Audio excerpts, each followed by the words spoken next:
Terminamos la semana pasada sabiendo que por primera vez se había imputado, después de 5 años, a 2 altos cargos del gobierno de Ayuso por los protocolos de la vergüenza que terminaron con la muerte de 7.291 ancianos en las residencias de la Comunidad de Madrid durante lo peor del COVID. Estaba prevista su declaración de estos 2 altos cargos de Ayuso para este lunes, pero por arte de magia resulta que ayer no declararon. Dijo la jueza que no tenían tiempo para prepararse la defensa y que por lo tanto lo aplaza.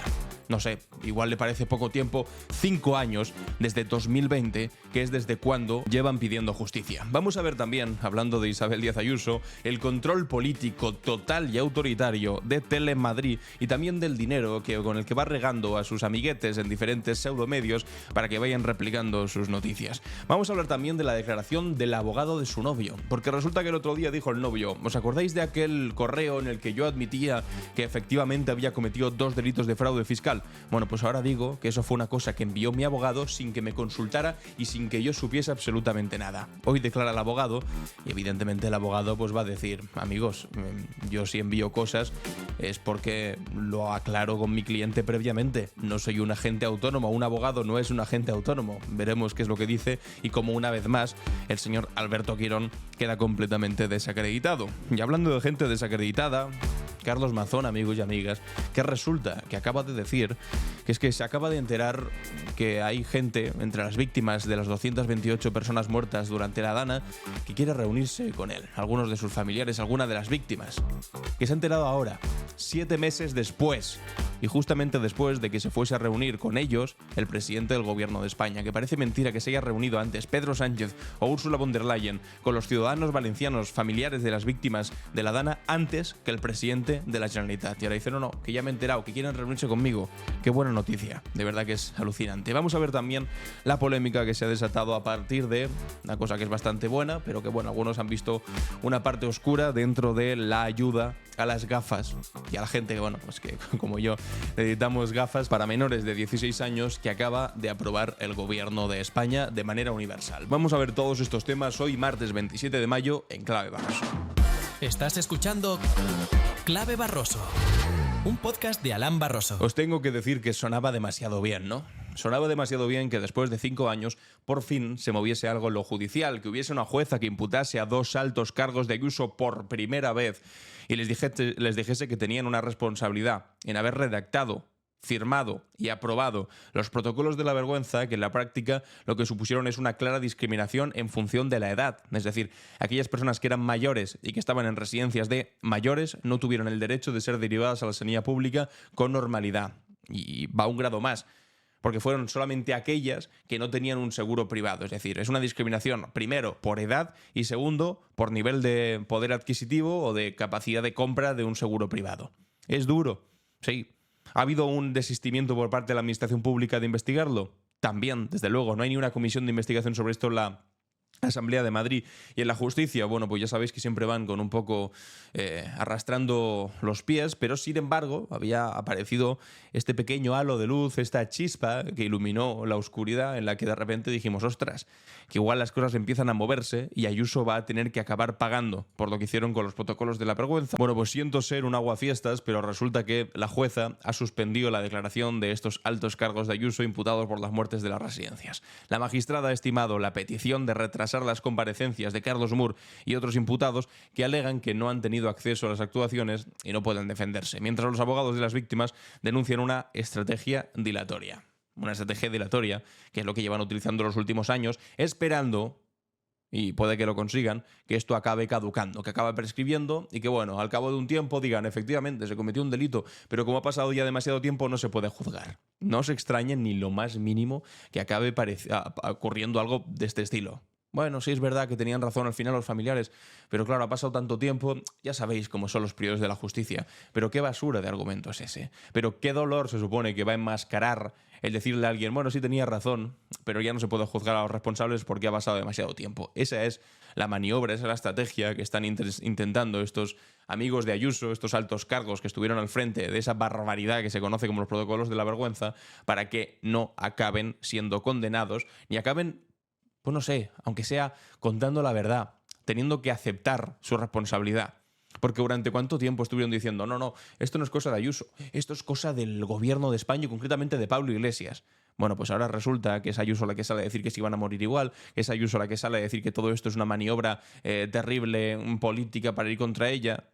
¿Y por qué resulta que se pone tan nerviosa si lo investigan? ¿No era una cosa de Pablo Iglesias? Bueno, pues resulta que no es una cosa de Pablo Iglesias, que las responsabilidades políticas son muy claras, pero que sobre todo las humillaciones a las que han sometido a las víctimas durante estos últimos años, negándoles la voz, impidiéndoles hacer una comisión de investigación en el Parlamento madrileño, en la Asamblea de Madrid, impidiéndoles ni siquiera una simple reunión con Isabel Díaz Ayuso. Antes os decía en la introducción que ahora Carlos Mazón se acaba de dar cuenta que las víctimas de la residencia, de las víctimas de la Dana, quieren reunirse con él.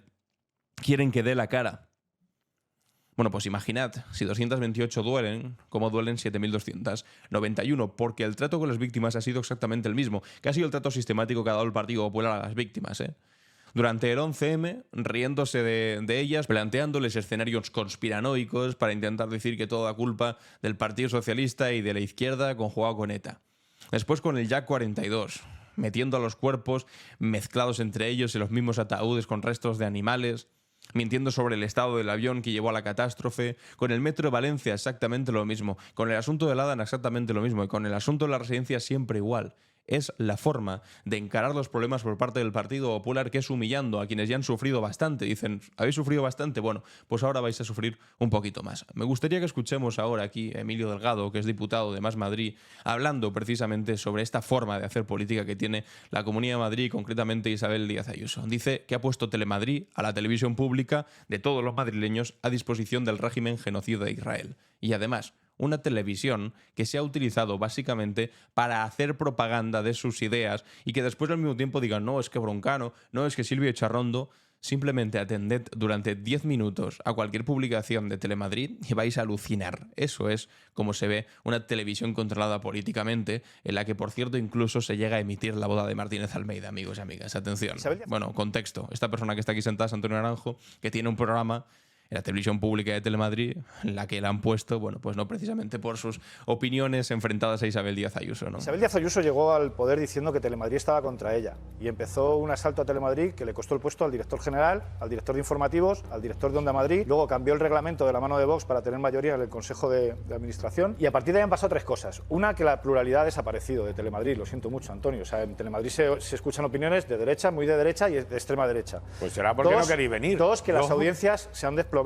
Y tres, que la previsión de ingresos también se ha desplomado hasta un 45% en este primer trimestre porque la gente no quiere poner dinero en una cadena que no ve nadie. En ese contexto es en el que tú te toca trabajar en Telemadrid. No, sí, en ese contexto es en el que tú aterrizas en Telemadrid y te toca trabajar allí. Lo que hicisteis el otro día de ampliar para disolver, de decir, bueno, sí, Palestina muy mal, pero ¿y qué pasa con tal? Encaja perfectamente con todo el discurso que está llevando el Partido Popular de Madrid y Díaz Ayuso en particular en relación a Israel, que se han negado a condenar una sola vez una cosa que todo el mundo, que el planeta entero está condenando, que es un auténtico genocidio donde matan a los niños por hambre. No lo han condenado nunca. El otro día lo que hicisteis fue elevar el tiro. Es como si cuando hay un asesinato de ETA, yo digo, sí, bueno, condeno esto, pero también pasan cosas en China y en Burundi.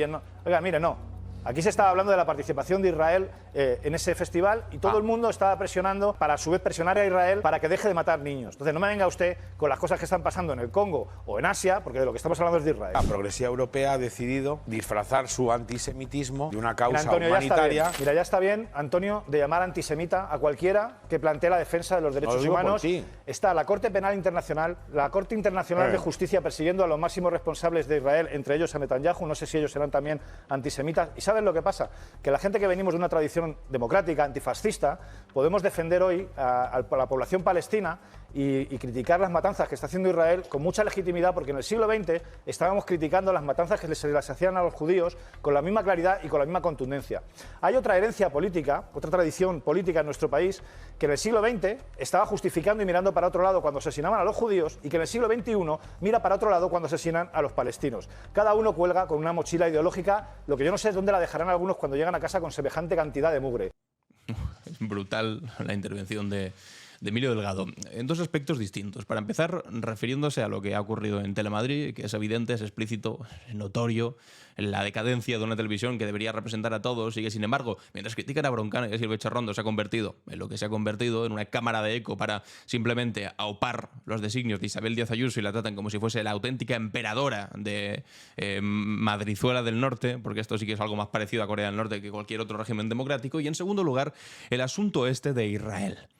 Porque esto es lo que dijo Isabel Díaz Ayuso el otro día, el pasado jueves, en la Asamblea de Madrid sobre Israel. Le voy a decir, el genocidio es el exterminio o eliminación sistemática de un grupo humano por motivos de raza, etnia, religión, política o nacionalidad. Justo lo que está ocurriendo en Gaza, sí. Y aquí los únicos que han hablado de genocidio son ustedes y su jefa, cuando llamó a exterminar a Israel desde el río hasta el mar. Eso sí, luego se puso la toquilla... Nadie ha hablado de exterminar a Israel, pero bueno, en fin, ella se lo inventa. Al Vaticano. Es la misma. Es un nivel lamentable. Palestinas por proteger a su gente, ni agua, ni... Y ahora aquí dice que son las autoridades palestinas las que no protegen a su gente, que no les dejan ni agua ni medicación, cuando es literalmente Israel quien impide que entre todo el material humanitario que está en las puertas, pero depende de que Israel diga pasa o no pasa y no dejan que pase. Para bombardear sistemáticamente a Israel. Pero resulta que cuando luego hay otros genocidios precisamente contra esos católicos... Y aquí es lo que estaba diciendo Emilio Delgado de dispersión por elevación. Es decir, lo de Palestina te parece mal, pero bueno, atención a todos estos otros conflictos de los que no hablas. Como pasa en África, solo Nigeria, 10.000 asesinatos entre el 2022 y 2024 calladitos, pero selfies en el Vaticano, claro que sí. Y cuando China, que es el mayor represor... Bueno, pues ya veis, empieza a decir, no, pero claro, pero en Nigeria, pero en China, pero en Burundi, pero en el Congo, pero no sé qué, no sé cuántos tal, y acaba hablando, por supuesto, como no...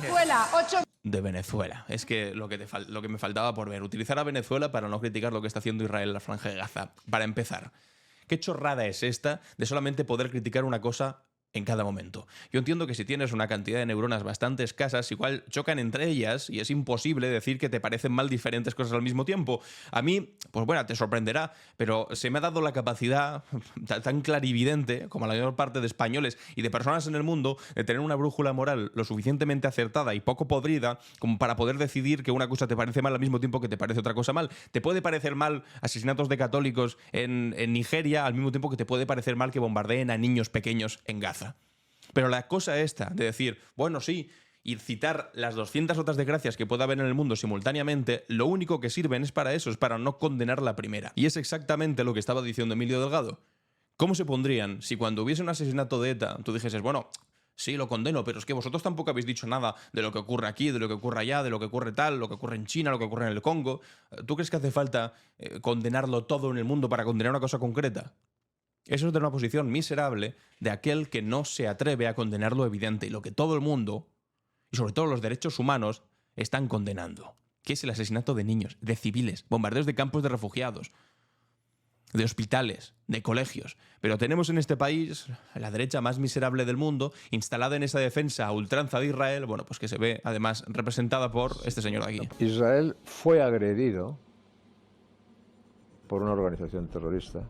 Israel ha reaccionado ante esa agresión terrorista. Entonces, yo defiendo a Israel. Y Israel debe ganar esa guerra.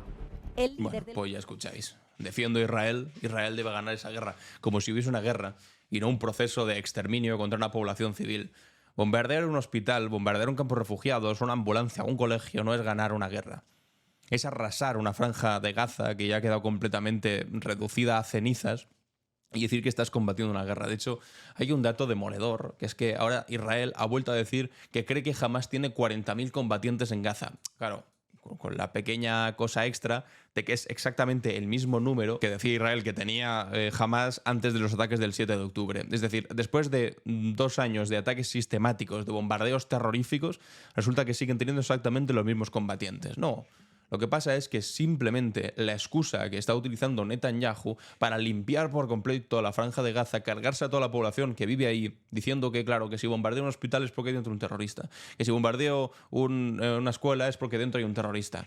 Es una posición delirante, completamente enfrentada a cualquier tipo de derecho internacional, y esta gentuza que va por ahí diciendo que lo que tiene derecho Israel es a defenderse, no, defenderse es una cosa y esto es algo completamente diferente. Porque una defensa es algo proporcional, una defensa va contra quien te ha atacado previamente, pero una defensa no es en absoluto bombardear a niños, bombardear a a menores de edad, bombardear a ancianos, bombardear a población civil y sobre todo matarlos de hambre, impidiendo que entren ni alimentos, ni agua, ni medicamentos. Naciones Unidas alertando de que si no entran medicamentos puede morir 14.000 bebés. ¿E Israel qué hace mientras tanto? Prohibiendo la entrada de medicamentos ni de agua. Eso si no es un genocidio, si no es una masacre sistemática contra una población, pues que alguien me diga en qué consiste. Pero es que es algo bastante evidente. Y desde una derecha española que simplemente pues, se pone de lado de Israel porque consideran que esto fastidia a los progres o fastidia a Pedro Sánchez. Pues bueno, una miseria moral absoluta, pero que ya veis que ni siquiera en esto la posición de Ayuso es demasiado original, sino que simplemente se la copia a gente como José María Aznar en este caso. Pero volviendo un poco al asunto de la financiación, atención a la noticia que acaban de sacar del Salto, que han desvelado que Ayuso y Almeida, presidenta y alcalde, han inyectado más de 400.000 euros a Periodista Digital en 4 años. ¿Quién es Periodista Digital? Bueno, pues es este medio que paga, que contrata al activista de extrema derecha Bertrand Ondongo, que es el que, bueno, pues ya sabéis, va amedrentando, poniéndole el micro en la cara y empujando a gente, pues intentando sacar el clip viral de alguien que se enfade con él y acabe, pues bueno, pues con la tensión típica que después sube a redes sociales y dice: ¿cómo son estos rojos que van a por mí? 400.000 euros de dinero público, amigos y amigas, que pagan todos los españoles con sus impuestos, excepto el novio de Ayuso, por supuesto, porque si defrauda 350.000 euros, ese dinero no va a financiar Periodista Digital, pero que acaban en los bolsillos de los medios que, por lo que sea, le ayudan a ella y que jamás le van a poner un micrófono delante diciendo: es verdad que usted vive en un ático pagado con dinero que salió de las mascarillas y lo peor de la pandemia. Imaginaos que fuese al revés. Imaginaos que ese ático se hubiese pagado lo hubiese pagado Begoña Gómez. Vamos, el escándalo habría sido mayúsculo. Sin embargo, como es Isabel Díaz Ayuso, no se dice ni mu, y sin embargo con Begoña Gómez siguen insistiendo día sí y día también, a pesar de que sean incapaces de decir nada parecido. ¿Por qué? Una cosa sí y la otra no. Bueno, pues por los 400.000 euros os parecerá poco, amigos y amigas. Que, por cierto, os estaba diciendo al principio, el abogado de la pareja de Ayuso, de Alberto Quirón, testifica hoy en el Tribunal Supremo tras las contradicciones del comisionista sobre su confesión. Porque la semana pasada, el señor Alberto González Amador lo que nos vino a decir fue aquello de: no, si es que es verdad que hay un correo en el que se explicita que yo había cometido 2 delitos de fraude fiscal y que se quería llegar a un acuerdo con la Fiscalía. Es decir, admito que he defraudado, no he pagado 350.000 euros, que eso en 2 ejercicios diferentes supera los 120.000 euros y por lo tanto constituye un delito fiscal y que quiero llegar a un acuerdo. Pero la última defensa del novio Ayuso fue decir: no, pero es que eso lo envió mi abogado de motu propio. Yo no tuve nada que ver, lo envió sin mi consentimiento y me parece fatal. Acto y seguido añadía: pero eso no quiere decir que yo haya perdido la confianza en mi abogado. Pero vamos a ver. Para empezar, si tú tienes un abogado que manda cosas sin que lo haya hablado previamente contigo y sin que tú hayas dado el ok, ese abogado es el peor abogado del mundo y evidentemente tú no puedes decir que mantienes la confianza en ese abogado. Es en el escenario de que estuviese diciendo la verdad este hombre. Te ha ido por la espalda, ha admitido unos delitos en tu nombre que tú no has consentido, ese abogado es lo peor. Pero claro, al mismo tiempo dices que sigues confiando en él. Bueno, pues entonces resulta que no será que es tu estrategia para intentar defenderte diciendo: no, esto es cosa de mi abogado, pero tampoco quiero decir que mi abogado es el peor abogado del mundo, porque si no, mi abogado va a decir: miren, no, tengo aquí la prueba donde enseño que efectivamente se lo comuniqué y este señor quería llegar a un pacto, quería llegar a un acuerdo. Bueno, pues eso es lo que vamos a ver hoy. Si esto lo tiene más o menos cerrado con el abogado, o el abogado va a desacreditarle y decirle: pues claro que lo hablé con él. ¿En qué cabeza cabe que un abogado vaya por ahí presentando cosas sin haberlo hablado antes con su cliente? Es evidente que sí. Pero es que además también hay unos mensajes con Miguel Ángel Rodríguez de este mismo señor, de Alberto González, justamente cuando conocimos que lo tenía guardado como Alberto Quirón en WhatsApp, donde él mismo reconocía que estaba intentando esta estrategia con su abogado, de reconocer los delitos, llegar a un pacto y evitar la cárcel y simplemente quedarse con una multa. Él mismo lo había reconocido. Pero en esta huida hacia ninguna parte, pues lo que hace es despeñarse por cada barranco que ve. Y el último barranco que ha visto ha sido este ridículo de decir: no, esto cosa de mi abogado. ¿Puede ser más mediocre? Los bailes, las danzas del espectáculo que son capaces de dar algunos con tal de no admitir que han cometido un delito, que se han comportado de manera irregular y que tienen que acabar pagando, y no con una simple multita, sino como se pagan los delitos en este país. Pero bueno, veremos qué es lo que declara hoy el novio de Isabel Díaz Ayuso, que por cierto acaba de, aquí la veis, firmar el aval de Alberto Núñez Feijóo como líder del Partido Popular. Ya sabéis que en los próximos meses se va a celebrar el Congreso del Partido Popular, el primero en mucho tiempo, en el que pues Alberto Núñez Feijóo va a intentar revalidar su liderazgo, va a ponerse a su alrededor a gente más preparada, dice, para una repetición electoral, para un adelantamiento electoral, que también os digo, resulta que los que tiene ahora no están preparados, ¿no? Bueno, efectivamente, no están preparados. Si te pones a Cuca Gamarra y a Miguel Tellado ahí al frente, pues evidentemente no están preparados, pero son los que eligió para las últimas elecciones, para las elecciones del 2023. Entonces, no le salió muy bien en aquel momento y le ha costado pues un par de años darse cuenta de que lo que tiene es un circo de mediocres, que está rodeado de gente completamente pésima en su trabajo. Bueno, pues igual se ha dado cuenta ahora, se ha dado cuenta que en el Partido Popular no brillan precisamente por su capacidad para gobernar y ha decidido rehacer su equipo, aunque aquí lo fundamental y lo problemático es su figura como líder. Porque cuando en todas las encuestas se preguntan, ¿usted como votante del PP? Esto a los que votaron al PP ya, ¿eh? No a cualquier español, no. A los que ya votaron al PP en las últimas elecciones se le pregunta ¿quién quiere usted que sea presidente del gobierno?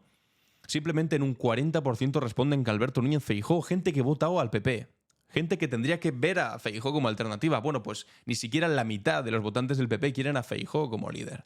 Ahora han sacado a Ayuso aquí, entiendo que casi obligada, a firmar en esta fotografía la que firma el aval de apoyo a la candidatura de Feijóo para la presidencia del Partido Popular. Pero también nos presentan esto como diciendo, ¿veis? Como Ayuso no quiere nada contra Feijóo, si está aquí firmando a favor de él.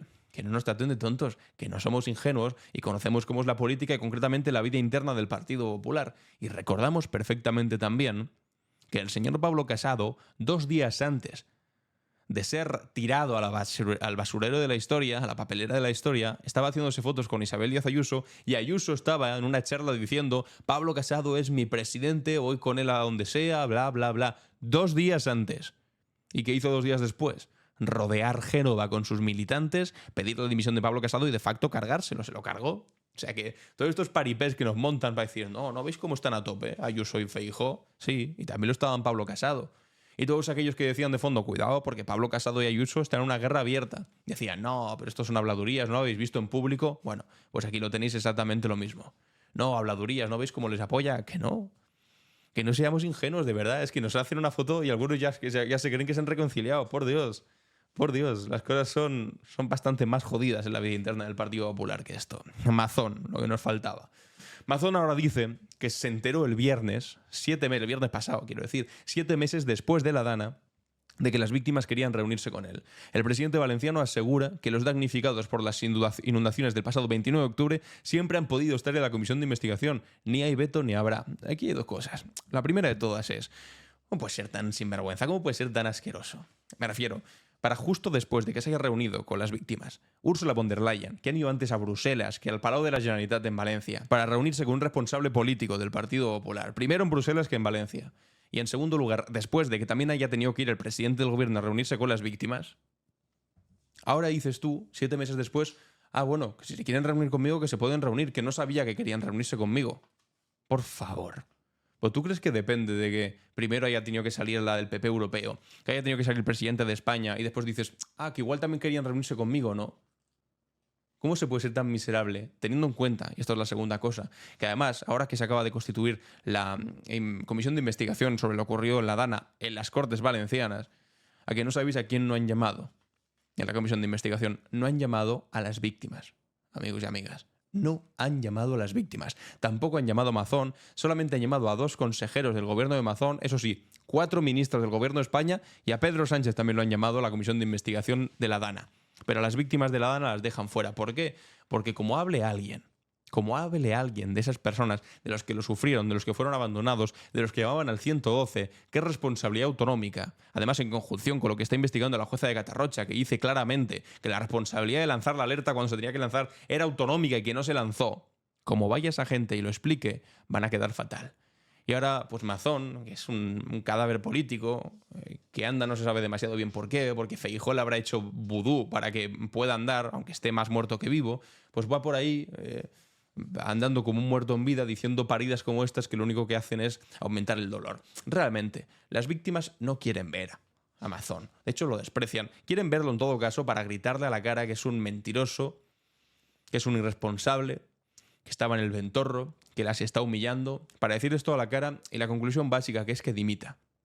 que a las pocas personas, a las pocas víctimas que ha visto, es lo que le han dicho a la cara, que dimita. Por eso no sale a la calle, por eso no pudo ir a las fallas, por eso no pudo ir a ningún acto público publicándolo anteriormente en sus redes sociales, porque la gente en Valencia le desprecia profundamente. Es un hombre completamente agotado, un miserable que estuvo encerrado en el Ventorro mientras la gente moría en las calles y que ahora además se sigue cachondeando. Que quieren reunirse conmigo ahora, no sabía.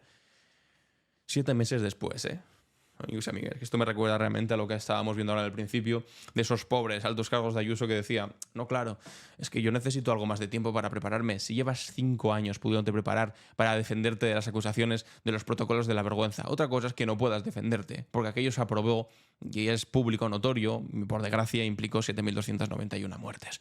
Vamos con el tema de las gafas, que resulta que se ha aprobado estas ayudas para gafas y lentillas a menores de 16 años, que el gobierno ha empezado a tramitar el Real Decreto con la intención de entregar 100 euros a cada niño que precise de estos productos sanitarios, que hasta ahora no estaban incluidos en la cobertura pública. Hay un porcentaje de personas, las que me incluyo, que en España necesitamos gafas para poder ver. Yo soy miope perdido, no veo 3 en un burro, y somos el 50% más o menos. Incluso recientemente algo más del 50%. Los últimos datos que vi eran del 50%. Somos personas completamente inútiles, sin gafas. A mí me quitas las gafas y soy una persona que ni siquiera puede leerte el titular que tengo aquí delante. Ahora mismo no estoy pudiendo leer demasiado bien. Igual si pongo así los ojos apretados un poco lo puedo ver, pero vamos, que soy una persona que no soy funcional sin gafas. No podría conducir, no podría ir por la calle con seguridad. Necesito, sí o sí, las gafas para vivir. Igual que un chaval las necesita para ir al colegio, para poder ver la pizarra. Bueno, yo creo que esto es algo natural, ¿no? Es algo 100% necesario, no es un capricho. Por lo tanto, las cosas que son necesarias, y esto es un tema sanitario, porque tiene que ver con, pues un problema que tenemos en los ojos, sea miopía, sea lo que sea, que te impide ver bien, que debería estar cubierto por una sanidad pública. Exactamente igual, por cierto, que la odontología. Gafas y odontólogos, los ojos y los dientes son cosas fundamentales que tendrían que estar incluidas. Los dientes de momento no están incluidas. Hay algunas iniciativas municipales. En Barcelona, por ejemplo, Ada Colau llegó a aprobar un odontólogo municipal público que estaba muy bien, pero y que cuesta un pastón cuando es por lo privado. Todos hemos tenido la experiencia de ir a pagar una gran cantidad de pasta por eso, pero lo de las gafas es un melón que había que abrir. No puede ser que haya que gastarse una gran cantidad de dinero porque no son baratas las gafas, no son baratas y encima son imprescindibles para vivir. Porque es que no eres una persona funcional, las necesitas sí o sí, las gafas, punto. Y entonces ahora pues se ha introducido poco a poco dentro de la sanidad pública. Y esto implica pues un cheque de 100 euros para que cada niño menor de 16 años, ojalá se extendiese más y fuese algo más para la gente mayor, porque la gente mayor también tiene problemas. Pero bueno, esto de los 16 años realmente también es una ayuda a los padres, porque los padres son los que tienen que costear ese dinero de las gafas de sus hijos, que en muchas ocasiones pues igual lo tienes que sacar de otros lados y es difícil sacar dinero de otros lados actualmente. Bueno, ¿todo este rollo para qué es? Bueno, pues primero para celebrar que se están incluyendo cada vez más aspectos de nuestra vida en la sanidad pública. Y en segundo lugar es para tratar la polémica que ha habido alrededor de este asunto. Porque muchos han empezado a decir, bueno, vale, me parece bien que se incluya lo de las gafas dentro de la sanidad, pero claro, esta ayuda es universal. Es decir, que todo niño menor de 16 años puede acceder a este cheque para tener gafas o lentillas para poder ver. Y que algunos estaban diciendo, no tiene sentido que este cheque sea universal y que de la misma forma le podamos subvencionar las gafas pues a el hijo de una familia que no llega a fin de mes, que está a punto de ser desahuciada y que no tiene un duro, que al nieto de Amancio Ortega. Y es como, la verdad es que es duro que haya que pagarle 100 euros al nieto de Amancio Ortega porque la ayuda es universal. Vale, eso es por un lado, lo entiendo, y también te digo, con la capacidad técnica que tenemos hoy en día de poder cruzar datos de renta y ver si alguien cobra mucho, cobra poco, hay una familia con altos ingresos o bajos ingresos, sería como sencillo delimitar quién puede cobrar esta ayuda y quién no. No hace falta que le paguemos al hijo del millonario de turno también las gafas. Claro, pero por otro lado tú te planteas el asunto de la sanidad pública. La sanidad pública, amigos y amigas, funciona así. Tú vas a la sanidad pública, no te preguntan quién eres, ni de dónde vienes, ni la renta de tu familia, a ti te dan un servicio, un buen servicio, y después tú ya lo pagas a través de los impuestos. Y es en los impuestos donde se igualan las condiciones. Es decir, porque va a pagar más Amancio Ortega o Botín, o la hija de Botín, que lo que va a pagar una familia de clase trabajadora. Bueno, idealmente, porque después hay sus ingenierías fiscales y demás. Pero bueno, de renta pura y dura, evidentemente paga más una persona rica, a la que por lo tanto contribuye más a meter dinero que una persona que tiene poco dinero, y ahí es donde se iguala. Pero una vez van al servicio público, todos lo reciben de la misma manera. Y hay otros argumentos que dicen, y además lo que pasa es que si lo que hacemos es que a la gente que no tiene dinero constantemente tengan que estar diciendo no tengo dinero, y haciendo, que esto es lo peor, y lo que pasa con el ingreso mínimo vital, todo tipo de gestiones que al final lo que hacen es expulsar a una parte importante de la población que no sabe cómo hacerlas, porque se da una paradoja, que estas ayudas para los más necesitados, rollo ingreso mínimo vital o ayudas de inserción y demás, resulta que muchas veces quedan sin utilizar, porque resulta que la gente a la que están destinadas o no se enteran de cómo se hacen, o no lo saben rellenar, o no lo saben pedir, porque son pues como prestaciones asistenciales que tienes que ir a pedirlas. Solamente te las dan si tú las pides previamente o justificas con, pues mira, aquí tengo los ingresos tal, la renta, me va mal la vida, no sé qué, no sé cuántos, tal. Pero claro, hay mucha gente que en el día a día, en el sobrevivir en el día a día, ni siquiera se plantean que eso puede ser y no tienen un par de horas para dedicarse a ese papeleo o ni siquiera saben cómo se hace. Sin embargo, tú cuando lo universalizas, tú simplemente por el hecho de ser persona, tú ya puedes acceder a algo. Y eso es una buena noticia también, que esa gente que se suele quedar en los márgenes porque no tiene la capacidad de demostrar, que también os digo, la administración pública podría hacer un poco más por eso, pero bueno, es complicado, como lo universalizas, pues ya directamente accedes a la posibilidad de tenerlo. La cosa es que efectivamente por el lado de los impuestos se equilibre bien, porque a mí me da igual que el nieto de Amancio Ortega pueda ir mañana y decir tengo la intención de cobrar aquí 100 euros, cuando tu padre te puede comprar, gana 100 euros cada minuto, ¿de qué? Cada maldito segundo, y te puede comprar todas las gafas que quieras. Me da igual que lo haga, siempre y cuando después, cuando vayan a pagar impuestos, esos 100 euros que ha recibido los tenga que devolver multiplicados por muchísimo, porque los impuestos sean efectivamente progresivos en nuestro país. Entonces me da igual que tú vayas a, no, dame unas gafas a pesar de ser rico, no, porque después lo vas a pagar con impuestos. A mí lo que me importa es que pueda entrar la mayor cantidad de gente posible que de otra manera se quedaría a los márgenes. Es un debate interesante. Y entiendo las dos posturas, entiendo la de, joder, ¿cómo vas a financiar ahora también cosas a gente que tiene... Esto es como el cine para las personas mayores. Bueno, pues no sé, financiarle el cine a un jubilado que tenga la pensión no contributiva o que vaya mal de dinero, pues igual lo entiendo. Financiársela a un tipo que tiene la pensión máxima, pues igual es un poco más complicado porque ya se la podría permitir, ¿sabéis? Pero claro, son este mismo tipo de cuestiones de, bueno, pues ampliamos en lugar de diferenciar por renta para que no sea algo tan complicado a la hora de repartirlo y que después se devuelva efectivamente por los impuestos. Pero bueno, en fin, entiendo las dos posturas, pero sobre todo yo creo que me decanto un poco más por esta cosa entendida como la universalidad de poder acceder a las ayudas sin necesidad de estar todo el rato justificándose, porque es cuando mucha gente se queda fuera. En fin, amigos y amigas, os leo los comentarios a ver qué opináis, porque entiendo que podéis estar en desacuerdo conmigo o tener algún matiz sobre lo que acabo de decir. Os leo los comentarios y ahora vamos, como siempre, con nuestra cápsula del tiempo. ¿Qué es lo que ocurrió un día como hoy? La cápsula del tiempo. En clave Barroso. Nuestro primer destino es París, un 27 de mayo de 1792, cuando por primera vez en la historia se utilizaba la guillotina. Este momento encierra una de las paradojas más fascinantes de la Revolución Francesa. La guillotina fue diseñada por el doctor Joseph Ignace Guillotin, quien era, paradójicamente, alguien opuesto a la pena de muerte. Sin embargo, propuso un método que consideraba más humanitario e igualitario. Hasta entonces la forma de ejecución dependía de la clase social. Los nobles eran decapitados con hacha, mientras que los plebeyos eran ahorcados directamente. La guillotina entonces representó una revolución dentro de la revolución. Por primera vez, ricos y pobres morían de la misma manera, reflejando los ideales revolucionarios de igualdad llevados hasta sus últimas consecuencias. Pero durante el reino del terror se convirtió en un símbolo de violencia revolucionaria. Miles perdieron la vida bajo su cuchilla, recordándonos cómo los instrumentos creados con las mejores intenciones pueden convertirse en herramientas de auténtico terror. Un dato sorprendente: la guillotina permaneció como método oficial de ejecución en Francia hasta 1981, siendo utilizada por última vez en el 77.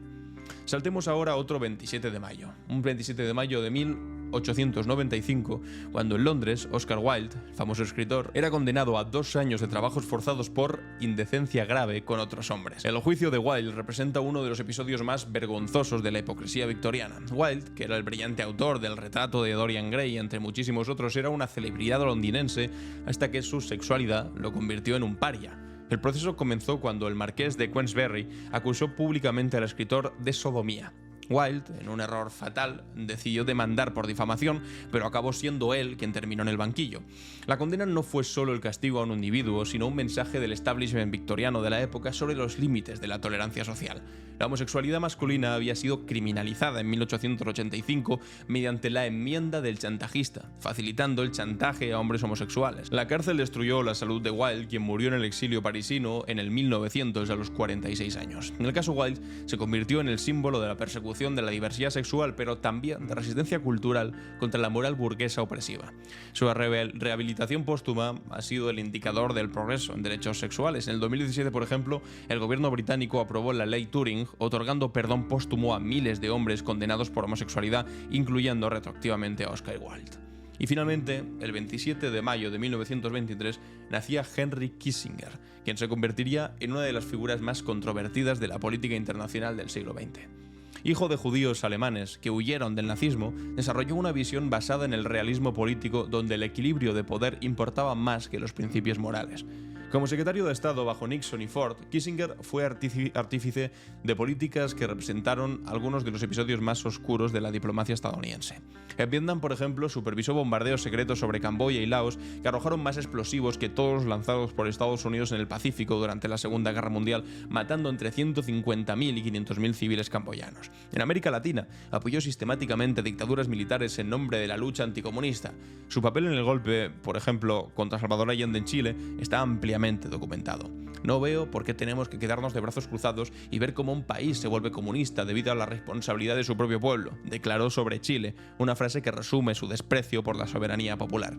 En Bangladesh, por ejemplo, durante la Guerra de Independencia del 71, apoyó al gobierno pakistaní mientras perpetraba lo que muchos consideran un genocidio contra la población bengalí. Paradójicamente, en el 73, poco después, recibió el Premio Nobel de la Paz por los Acuerdos de París sobre Vietnam, una de las decisiones más controvertidas de la historia de los Nobel. La muerte de Kissinger, hace poco, realmente en noviembre de 2023, reabrió el debate sobre su legado. Mientras algunos lo recordaron como hábil diplomático, desde perspectivas progresistas representan lo peor de la encarnación del imperialismo estadounidense y la subordinación de la moral a la realpolitik. Y hasta aquí, amigos y amigas, nuestra cápsula del tiempo. Vamos con las preguntas y respuestas. ¿Y tú? ¿Qué opinas? En Clave Barroso. Bienvenidos y bienvenidas a ¿Y tú qué opinas?, donde os hago una pregunta y después leo vuestras respuestas. La semana pasada me quedé en el capítulo del miércoles porque jueves y viernes estuve fuera, así que no recupero los comentarios del último capítulo porque se han quedado ya un tanto descontextualizados, pero eso sí, me gustaría que para el día de mañana me comentéis qué pensáis sobre esta imputación de los dos altos cargos del gobierno de Ayuso sobre las residencias, y casualmente ahora resulta que, bueno, pues no tengan tiempo para declarar y lo hayan intentado tirar para adelante, como si 5 años desde el 2020 no haya habido tiempo suficiente para reflexionar sobre lo ocurrido en aquel momento. También esa miseria moral de los que defienden a Israel, intentando pues justificar que todas las cosas malas que ocurren en el mundo son suficiente cosa para tapar la barbaridad que está haciendo Israel en Palestina. Y bueno, el novio Ayuso diciendo mi abogado dice cosas que yo no le permito, y Mazón diciendo que resulta que ahora se ha enterado de que las víctimas de la Dana quieren reunirse con él, y asunto de las gafas también me gustaría que me dijeseis. Cualquier tema me parecería interesante que lo comentéis con una R, 2 puntos y vuestra opinión, como siempre. Y hasta aquí el capítulo de hoy, martes 27 de mayo. Yo soy Alan Barroso y esto ha sido Clave Barroso.